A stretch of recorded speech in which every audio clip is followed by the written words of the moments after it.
Hello and welcome. I'm Riz Khan. We basically have two countries that have been fighting so long and so hard they don't know what the F they are doing. That was the analysis of an angry Donald Trump, angry enough to use the F word as he reprimanded both Iran and Israel for firing missiles at each other after a ceasefire had been agreed. The US president reserved most of his recent ire for Israel, who responded that they had pretty much done what they set out to do, while Iran declared the ceasefire a great victory for their side. But as the shaky truce holds for the moment, the question is, what comes next?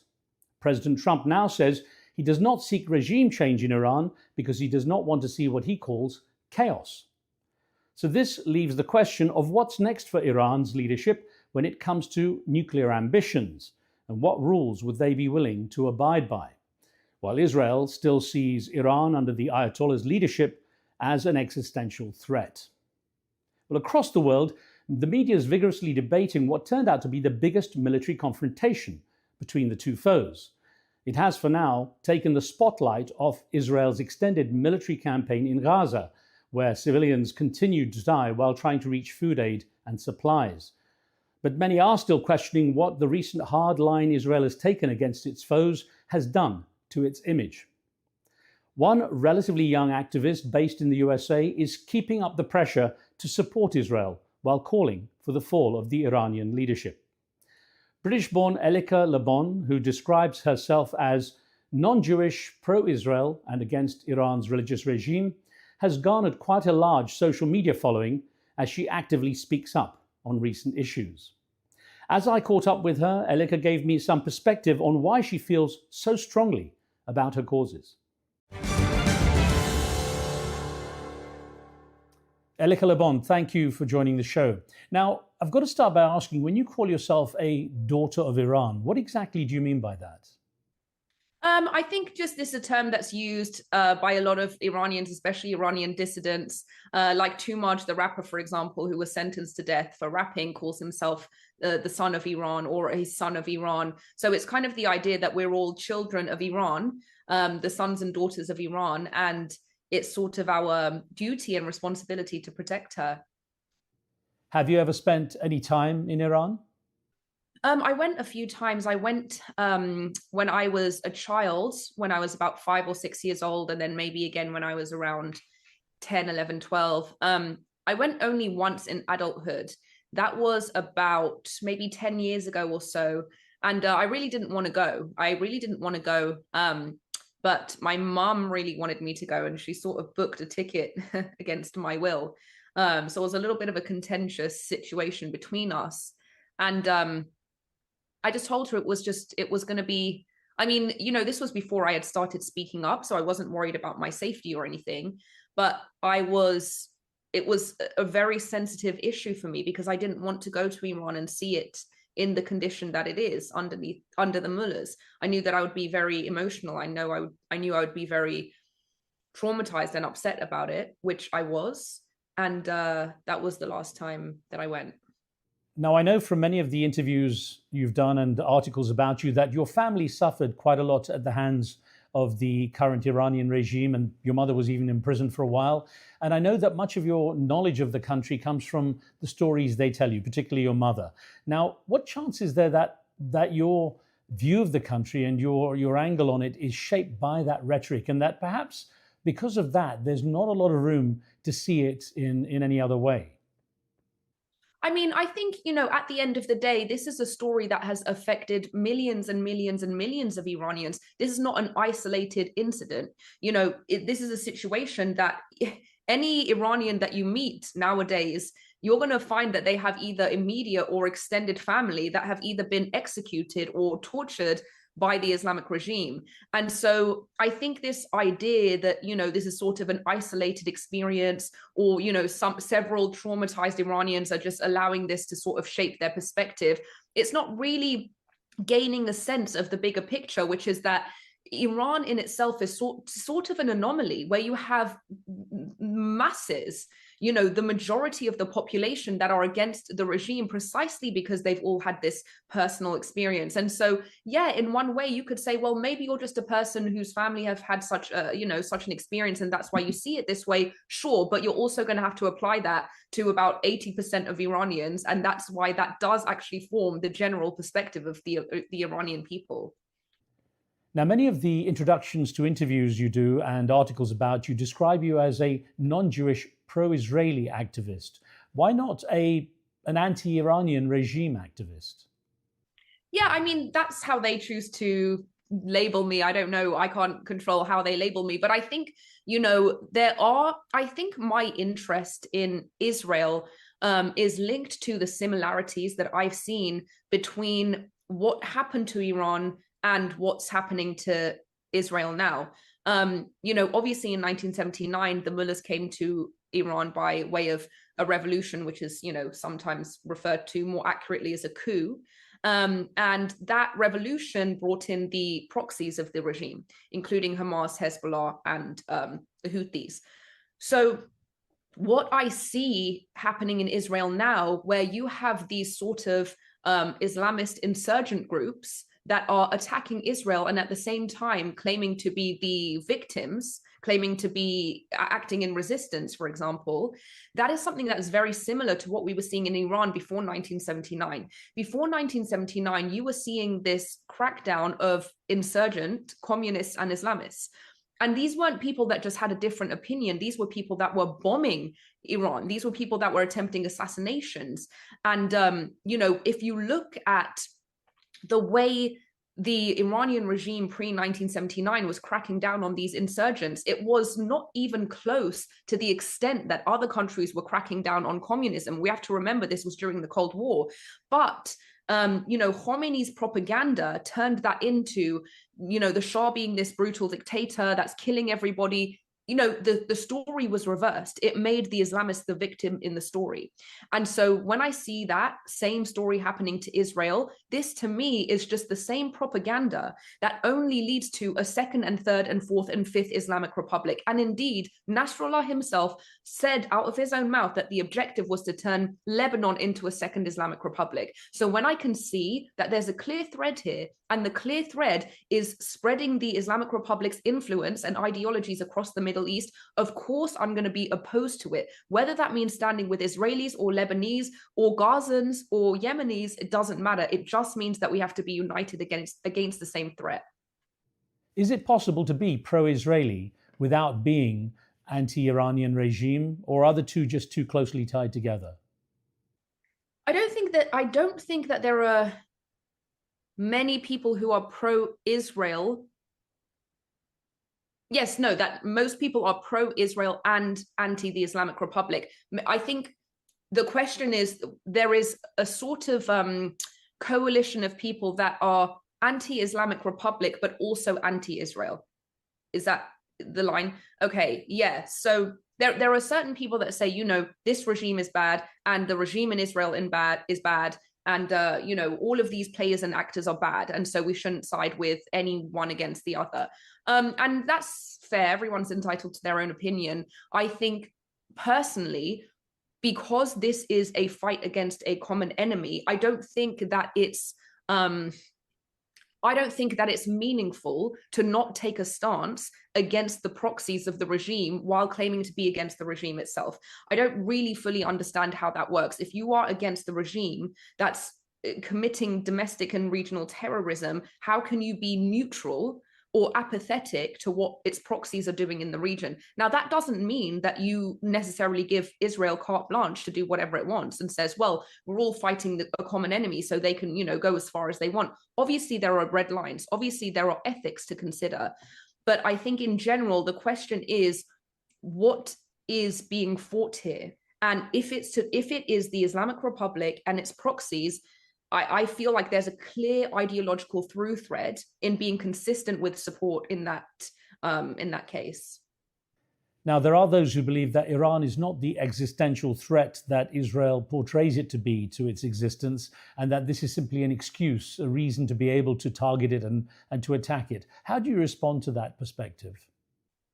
I think, look, at the end of the day, we could get into conversations about, what is the line of uranium enrichment and, the fact that it's up to 60% and now it only takes, you're 90% of the way there, could be weeks or days before you make a bomb, etc. I think all of that conversation, getting into the weeds, getting into the details, is less relevant than the words that come out of their mouth on a daily basis. If you are going to take to the mic and say every single day, death to America, death to Israel, what is it that you expect people to believe? How is it that you expect people to interpret your words? You're very clearly saying, and have been saying for 46 years, our mission is to destroy Israel, and then you go out and you chant death to Israel and death to America. In Iran, the school children are forced to stand in line and shout death to America and death to Israel before starting classes every day. So how is it that you expect the world to take that? When the world then takes that and says, hey, you know what? I think what you mean is death to America and death to Israel. Don't be surprised when they take action. But then maybe if Israel was to come up with some sort of peace, lasting peace with Palestinians, that it would take the wind out of the Iranian sails. They would not have a reason to be able to target Israel and America, its biggest ally. So when people put that argument forward, how do you respond? Well, in that case, in my opinion, I think Israel's actions against Iran are only because they're defending the people under the occupation of the Islamic Republic. So does that sound like a good story? Does that sound like an honest narrative? Does anybody in the world believe that Israel's actions are to defend the Iranian people from this terrorist regime? Of course not. It's absolutely asinine to make such a claim. And I can tell you how it's asinine, because if the Islamic Republic cared about oppression, then why is it oppressing with such brutality, with the state machinery of violence, the Iranian people? And not only that, but in fact, there have been Arab separatist movements inside of Iran that aim to do the same thing, to separate, to balkanize Iran and create a separate Arab state. The Islamic Republic kills people, kills Arab Iranians for doing that. So how can you claim to be standing with Arabs in a different land who are trying to do the same thing? It's such clear propaganda. It is such obvious propaganda to claim to be standing against oppression and fighting on behalf of the oppressed while actively oppressing. So I just think it's such an absurd line of propaganda that it's not even close to believable. Now, it's something I've not really had a chance to ask anyone recently, but I want to put it to you and get your perspective. What do you think Iran would do with a nuclear weapon? I don't think that, in my opinion, and this is just my opinion, I was never worried about the fact that they would actually use a nuclear weapon. What I was worried about, and what the clear threat to the world in my perspective was that they would become a deterrent state. Once they became a deterrent state, similar to the during the Cold War, right? The arms race. It was always about, well, I mean, who knows what the Soviet Union would have done. But the whole point was that once you become a deterrent state, you cannot be deterred, right? You want to sanction them, you want to isolate them, you want to do whatever you feel is necessary, whatever the international community feels is necessary to obstruct their proliferation in the region. How are you going to do that when they've become a deterrent state? How are you going to sanction them when they've become a deterrent state? How are you going to rein in their bad behaviors when they've become a deterrent state? And they can just say to you, what are you going to do? We have nukes. And so my fear this whole time was not that they were necessarily ever planning to use nuclear weapons. It was the fact that they couldn't be deterred once they had nuclear weapons, and it would of course inspire other actors in the region to have to protect themselves by matching their nuclear capabilities. I wonder what made you such a vocal activist to speak up in the first place, Elica? When I started speaking up, this was in 2022 after the Women Life Freedom Revolution kicked off in Iran, after Mahsa Amini, young Kurdish Iranian woman, was killed for showing her hair. And at that time, for me, it was just human rights activism. That was something that I'd always been interested in. I think what has happened over time during these past 3 years is that I've had this really intense sort of learning curve of where I've understood a lot more about how much of the way we see the world is shaped by these narratives, and these narratives are often deeply, deeply ingrained in propaganda. And so just learning the way that the world views the world, especially, sorry, the world views the world. Yes, people view the world, especially now where you have so many people in the West that are coming out and supporting the Islamic Republic, seeing the way these downstream effects of propaganda on our collective psyche, that's made me very interested, not just in the fight for freedom in Iran, but also just the fight for truth. So I think there's just this dual motivation that pushes me to speak up. How do you regard the way the mainstream media, at least the Western media, covers the story of Iran and the Middle East? Is it authentic and accurate in your opinion? No. During the Women Life Freedom protests in Iran, we really struggled. The Iranian diaspora really struggled to have the media sort of bring light to what was happening in Iran. We would email the New York Times over and over again, CNN, asking them to broadcast these protests that were happening in Iran. They wouldn't do it. Even when the youth of Iran were being executed, shot at 15, 16 years old, they wouldn't report on it. And now, I'm sure as you can see, they are consistently reporting about this very tiny percentage of fanatical pro-IRGC Iranians taking to the street to, support the regime and protest the strikes. So there's clearly an angle, there's clearly an agenda. And I think what this goes back to, and what I so often talk about, is the disinformation campaigns of the Soviet Union. That period of time that was so intensely focused on disseminating this anti-Western propaganda to the West and to the Middle East. And the whole idea was that the United States and Israel and the Western world was the source of all evil in the world. And so you saw these alliances between Western media and the Soviet Union initially. These, for example, Western media was often reporting that there was no famine in the Soviet Union. The Western media was often portraying a very pro-Stalinist perspective. And so what we saw over time was that transition from pro sort of Marxist, Stalinist, Maoist to pro-jihadist, when that alliance between the left and the Marxists and the Islamists was formed also through the Soviet Union. And so what we're seeing with Western media is a continuation of this alliance, essentially with everybody and anybody who is against the West, even if that means authoritarians, even if that means extremists, jihadists, Islamists. Anything that's against the West seems to be what they support. And it's completely painting a distorted image of what is happening in Iran and in the Middle East. I wonder, Elica, why it's portrayed as the West against Iran so much, like it's a Western axis against the Iranians. Where's the rest of the world? Where is China, Russia, Asia in general? Why is it always this kind of the West versus Iran? I mean, the ideologies of the Islamic Republic specifically target the West. It is their motto, it is their mantra that says death to the US, death to Israel, which Israel, is symbolic of the West, they would say.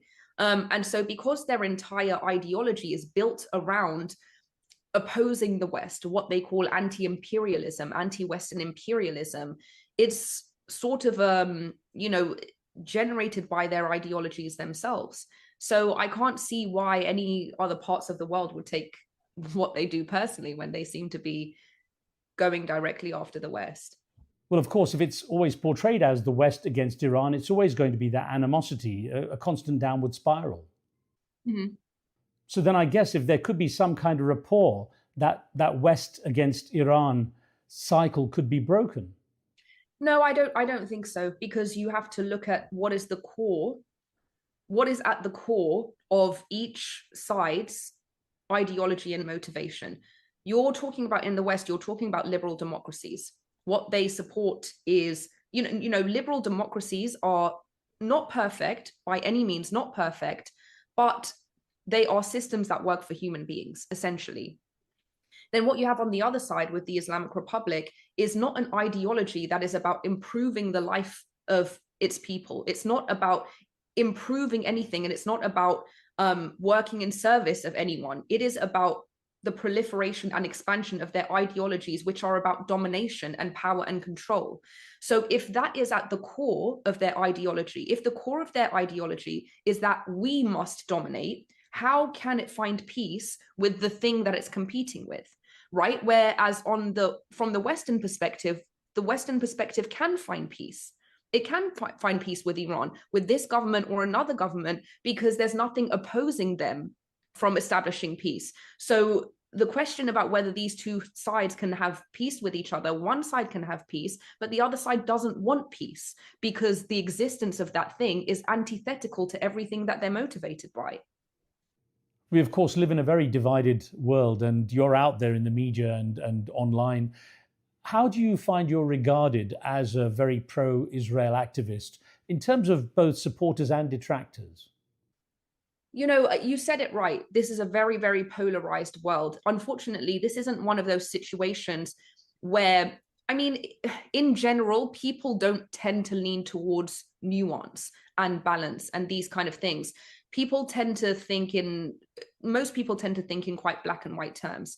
And so what I found is that people just put me in a camp and discard me if they don't agree with one thing that I said. And so the general response is, if I, for example, when I came out after October 7th and I condemned Hamas's actions, I was immediately branded as, Zionist. I was doxxed online. I was harassed, so many videos. She's a Zionist. She's this, she's that. And it's really, I mean, truly, it was very shocking. It was very shocking, because what I had said about October 7th was that it was a massacre. It was an act of terrorism. And this is so quick to label you. Some of them don't even know what these words mean that they're using. But the whole idea, the way that the world has been divided, is that even if you're standing for humanity, whether it's Jews or Palestinians or Iranians under this regime, because the world is so polarized, you can only be one thing or the other. They decide that you are this thing and you're completely irredeemable. So there aren't, many people on, I think people see it very black and white, unfortunately. Do you get affected by comments? Do you get affected by what people say about you, whether positive or negative? I don't get affected by people's opinions, because first of all, everybody has a right to an opinion. Second of all, most people's opinions are just projections, to be honest. It says more about them than it says about you. I think what I find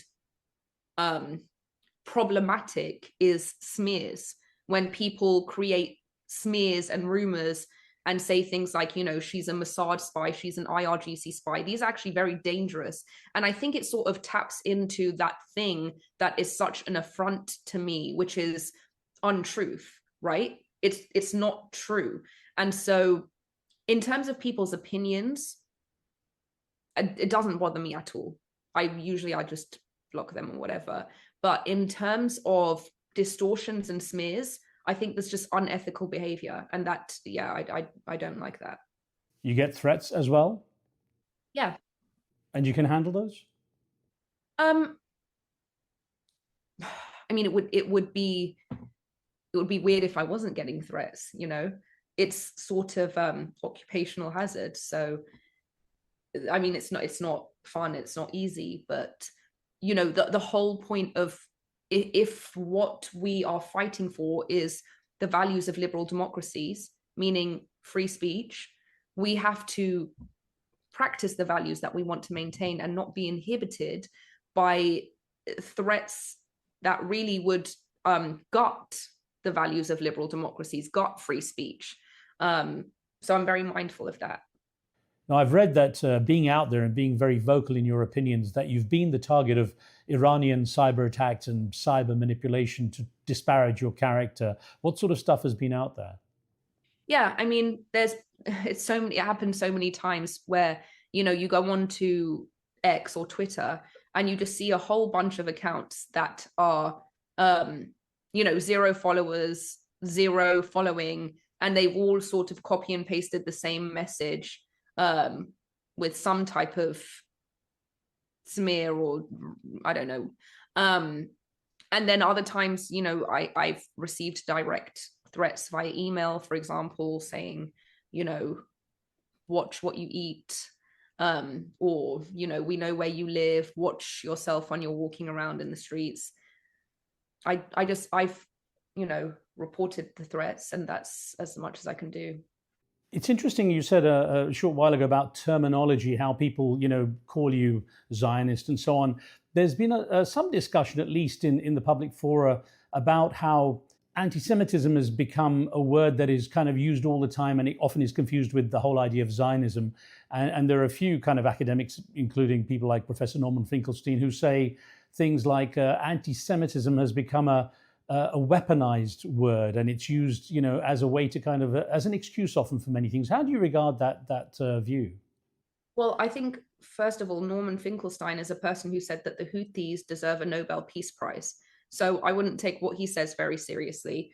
Of course, words like that they have a tendency to be exploited or maybe overused. I think the question is, we all know that the situation with Israel and Palestine is very sensitive, it's very delicate. And I really do understand many of the perspectives involved to various different degrees.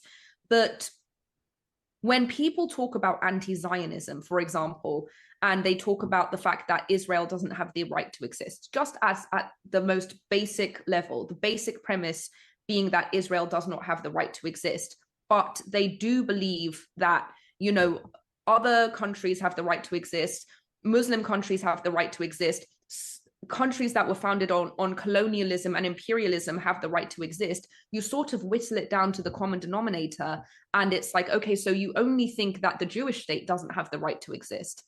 So yes, there's often this conversation about we shouldn't conflate anti-Zionism and anti-Semitism, but there's also a question about what is the motivation behind anti-Zionism in the first place. It's this belief that the Jewish state should not exist, but not at the same time believing that other states should not exist. And I think what that shows us is a double standard. And it's the double standard where one could make a plausible, legitimate claim of anti-Semitism. If the same people that were anti-Zionists also said such and such a state shouldn't exist, well, I don't know about Syria and Lebanon because that was also created around the same. I'm not sure about Pakistan because of such and such. Then we could say, okay, this is not about anti-Semitism. But when the root of anti-Zionism seems to be in a double standard, I can see why that is a plausible claim. I was wondering, bringing things up to date with what's been going on, how have you been covering and speaking out on the recent conflict between Iran and Israel, where the missiles being fired? I mean, it reached probably the biggest level of confrontation so far, and then of course with the US jumping in as well. What were your views on that, and how have you covered that as an activist? So it just goes back to saying that these situations, it's very difficult to speak about them in black and white terms. It's obviously war. It's not something that anybody is thrilled about or excited about. There have been innocent civilian deaths. What Iranians have really struggled with over the past several decades, as I'm sure you've been following along, there's been several of these uprisings in Iran trying to overthrow the regime, but their efforts have been hindered or obscured because of the West's constant sort of insistence on these foreign policy, diplomacy, nuclear deals with the regime, where, of course, they are in turn receiving hundreds of billions of dollars in unfrozen assets, which, of course, fortifies this machinery that's doing the crackdowns on the Iranian protesters and, of course, regional instability. But it presents a hindrance to Iranians being able to overthrow the regime. And so for a few years, I mean, decades really, we've been seeing the Iranian people trying to overthrow the regime, but these constant deals with the US is making it much more difficult.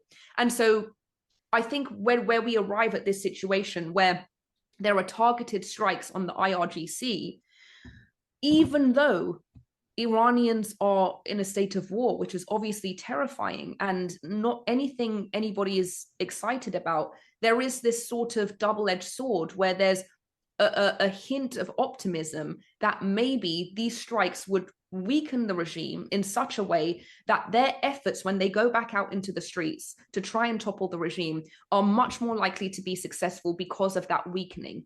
So that's sort of the way that I've been covering it. It's a situation where we aren't saying that people are jumping for joy that war has come to their homeland, but at the same time, on the other end of this darkness, there is a tiny strain of optimism that perhaps this could help them in their grassroots efforts to overthrow the regime. There is a perspective also, though, that when Iran is targeted, that even those who are perhaps anti-regime to some degree tend to rally behind the country. There's a certain amount of patriotism and a feeling that, look, why are we being targeted? And it kind of might bolster the position of the regime. Yeah, absolutely. And I've read that line a lot. This is kind of the dangers that people talk about when they talk about war, is that the regime actually will very much be able to exploit this idea of nationalism. We're being attacked. So whenever we're being attacked from the outside, we have to band together. And I have really had the same concerns. And I think the answer to that is that this cannot be a long war. This cannot be a war of attrition. This cannot be an ongoing thing, because it will absolutely, likely to take that turn if it were. So I think in addressing that, the best case scenario is that these strikes are short-term, targeted, and do as much damage as possible on the regime's facilities. And at the same time, it doesn't go on long enough to bolster this false sense of nationalism that the regime would likely exploit. There are those who believe that the strikes didn't really have any major impact on Iran's capabilities or goals. I mean, that's the first time that I'm hearing of that. I don't know how it could not have affected their capabilities or goals, to be honest. They took out the scientists. What are they going to do without their scientists? Interesting. Yeah, we'll certainly know more as more information comes out. That was just one of the analysis angles that I heard. How do you regard the very visible involvement of the US? Was it a good thing or a bad thing? The US's involvement was only ever going to be about the US's interest. It had nothing to do with helping Israel. It had nothing to do with freeing the Iranian people. I don't think any Iranians believed that, this was going to be a regime change war, even though that was a lot of what the discourse was, people were talking about online on Twitter and things like that.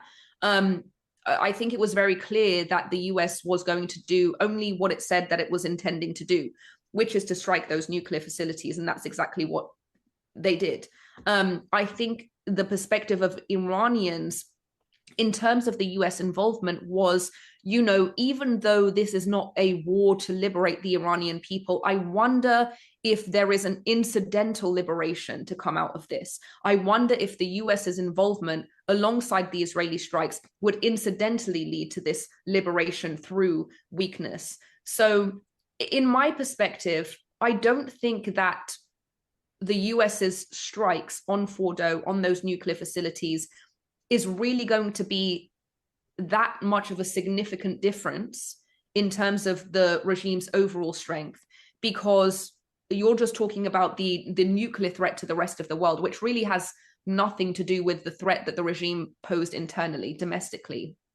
So in my opinion, the US's involvement with the bunker busters isn't significant in terms of what will transpire now domestically in Iran. What was your thought when Donald Trump, obviously angry with both sides for not observing the ceasefire that they seem to have agreed to, his anger seemed to be more at Israel, and he's even using the F word to describe what's going on. What went through your mind when you heard Donald Trump's reaction and actually pointing fingers more at Israel?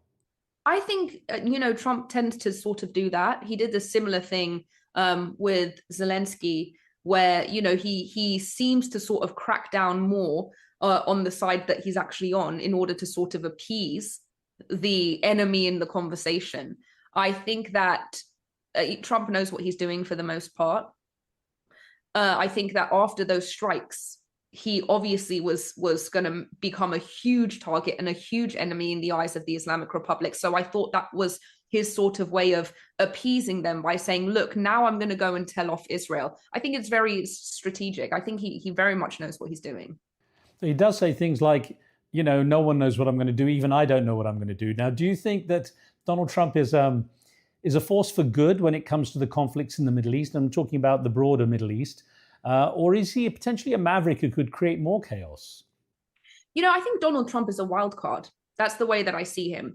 I think, and, I'm neither Republican nor Democrat, I'm pretty independent. But I think when it comes to the Middle East, if we're not talking about domestic policy, when it comes to the Middle East, I tend to see Donald Trump as more likely to do the right thing than possibly Democrat presidents that tend to err more on the side of diplomacy and tend to err more on the side of avoiding strikes like this. In my opinion, this strike on the nuclear facilities was absolutely necessary in terms of American interests. I don't talk about that often because I'm really only talking about Iranian interests. And I don't know that Kamala Harris would have had the wherewithal or the guts to do that. And I'm quite sure that Biden wouldn't have. So I think when it comes to Donald Trump, he's such a wild card that, yes, most of the time you don't know what he's going to do. But if you need somebody to take a real strong and decisive action, he's much more likely to do it than sort of softer presidents. If he is a wild card, as you say, is there any chance he's the kind of wild card president who might push things to World War III? That was another thing that was being speculated.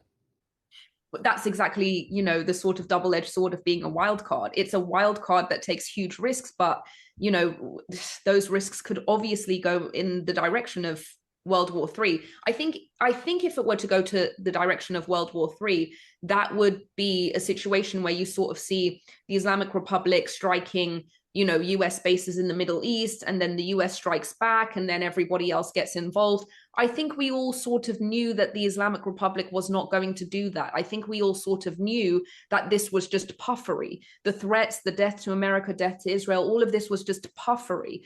So I think I'm quite sure that maybe Trump's administration also calculated this regime is really not likely to take the next steps to escalate to the point of World War III. Because in truth, I think the regime also knows that it doesn't have the type of die-hard allies that are going to go to World War III for it. And indeed, it doesn't seem to have had during this time.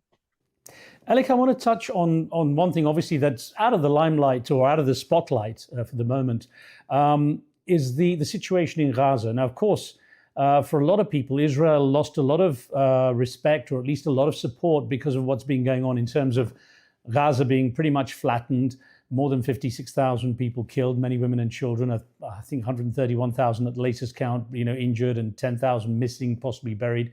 When you see those kind of figures, when you see that what's been going on there, as someone who is so pro-Israel, what goes through your head, and how do you answer those who say this has gone too far, it's genocide?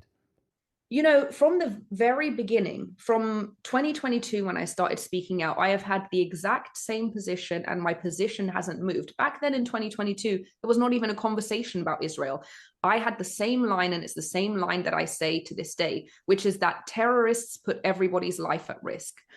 And after October 7th, where we saw these strikes in Gaza, there's no denying that those strikes are following the footprints of Hamas as it's embedding itself everywhere, as it's embedding itself in civilian society.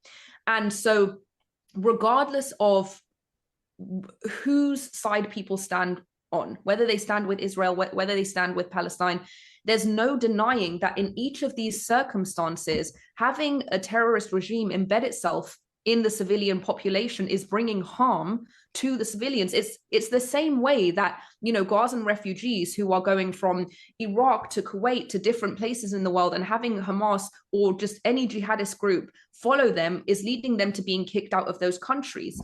There's no safety. There is never safety, not for the people of Gaza, not for the people of Lebanon, and not for the people of Iran, as we're seeing now, when there is a terrorist regime that is part of that civil society. And so my position has been the same this entire time, and it's the same as it is now. On October 7th, Hamas went into Israel and kidnapped civilians, took them underground, making it absolutely inevitable that Israel was going to do anything and everything that it wanted to do to get them back. And the people who had to pay the price for that was Gazans. And that is why I hold this line. I don't want to get too much into that debate because, of course, we can go down a rabbit hole when it comes to discussing what's happening in Gaza. But, of course, there are a lot of issues that people would contradict, with what you're saying in terms of the fact that Hamas is part of the population as well in terms of the way it runs Gaza now, whether that's good or bad, that's just a circumstance. And the fact that, the hostages obviously were going to be part of the targets if Israel bombs so widely. I guess the bigger thing is, I'm asking, is your support for Israel unconditional? No, I don't think that I always describe myself as an ally to truth.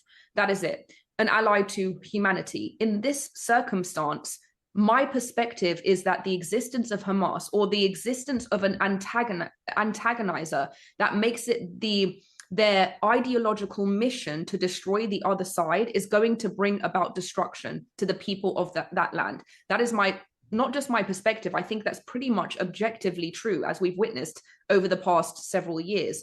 And so it's not about having unconditional support. It is about finding the cause. It is about finding the common denominator in what it is that is getting people killed, right? It is having this ideological enemy and this ideological obsession with the destruction of Israel is inevitably going to keep procuring these wars, and is inevitably going to keep, putting Gazans in this position where their lives are at risk.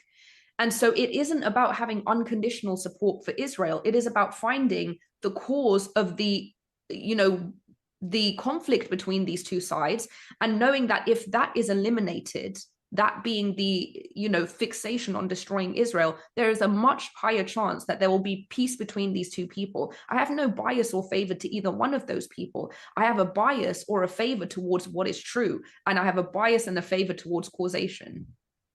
Well, as we start to wrap up, let me get back to Iran and ask you, as someone who's looking very closely at what's going on there and having your roots there, you did mention that you thought that perhaps this latest round of conflict might weaken the regime enough for people to be able to uprise enough to change things. How do you see the regime actually changing there? What could really create a proper change, long-term change there?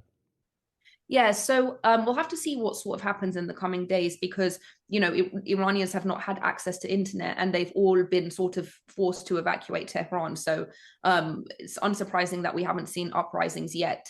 But assuming, they return and the internet comes back on and all of these things, I think there's a good chance that we could see these uprisings. We could see Iranians taking to the streets yet again. And in order to sort of, if these uprisings become so significant that they start to mobilize the entire country, obviously the regime, the IRGC, is going to need maximum resources sort of to deploy these anti-mobilization security forces. And if they're not strong enough to contain it, that would be that could sort of be the beginning of the end. It could sort of look like how it looked in Syria, where it was just a very short 11-day process and the regime came crumbling down. At the same time, we do need an opposition. We need a transitional governance, which is something that we're now seeing from the Crown Prince Reza Pahlavi, who's sort of offered himself as a leader for the transition to democracy, which will of course be decided by the Iranian people. I was going to say that is the difficulty. After so many years of one particular system, finding those who can take over and perhaps go down the direction that the majority might want is a tricky one, isn't it? Absolutely. And especially when there are still so many different politics, ideologies, conflicting beliefs about what the future of Iran should be. I think we can anticipate that even when this regime falls, of course, there's going to be a period of instability in Iran, but just fingers crossed that once that instability dies down, there will be a government and infrastructure that brings not just stability to Iran, but stability to the entire region, peace between Iran and Israel, and with these proxies falling, hopefully peace between Israel and Palestine and Lebanon, and just peace, just better relations in the overall Middle East is what we're hoping to see when the regime is out. So if Iran gets a government that suits what you think is ideal for it, would your Iranian roots pull you back to there? Would you ever consider living there? It's possible. Who knows what the future holds? I know that I would definitely go back. I know that I would definitely want to have some type of dual residence. And in terms of living there, ultimately, depending on the way, the trajectory of how the future of Iran goes, that is definitely something that would be possible. Right, it's a beautiful country. Elica Le Bon, thank you so much. Thank you so much. Thank you for having me. Well, that was Elica Le Bon, British-born Iranian activist, giving her take on why she supports Israel so strongly, despite not being Jewish. And there we end this edition of the show. Thank you very much for watching. Don't forget to leave comments and subscribe, and I'll see you next time.